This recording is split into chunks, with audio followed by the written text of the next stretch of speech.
Kwa majina naitwa Murugi Maina. Mrs. Kenya 1. So na nimeokoka na mpenda Yesu. Mimi ni mama ya watoto, na mimi ni mke wa mume mmoja, Dr. James Maina Ng'ang'a. Na nimekuoa, nimelipa mali. Nimeolewa, yes. Yeah, that's nimeolewa okay. Kabisa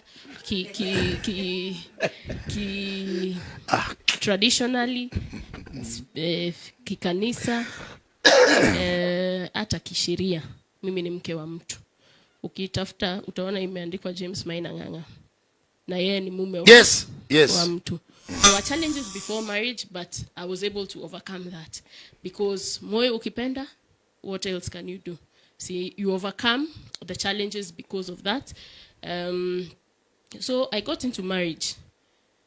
And panda shuka ni kwamba the challenges that were there. Madam, wacha kurukaruka huko. Uliwahi tukutoroka. That's what people. Ama sio hiyo. Basi sitauliza. Basi wewe uliza wewe. Wewe uliza wewe Bishop. Pole tu taratibu. Sawa. Because watu wanasikiza. Lakini simulaumu amezoea kuhoji watu wa mapepo. Mapepo.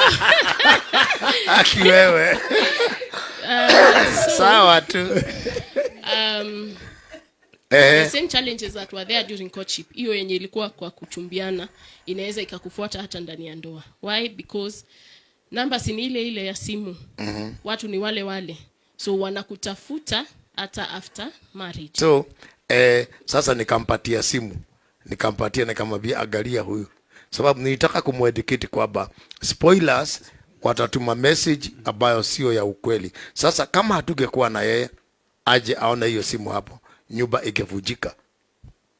Nikamuonesha, na tumekuwa na yeye siku 3 siku 4. Sasa huyu ametoka katikati na hakuna mahali nilienda. So yeye mwenyewe akaniambia hawa ni house breaker. Ni watu ambao wanavuja nyumba. Na sasa kwa sababu kuna watu wanataka kukusikiliza, wanataka kujua uliwezaji ukaseto.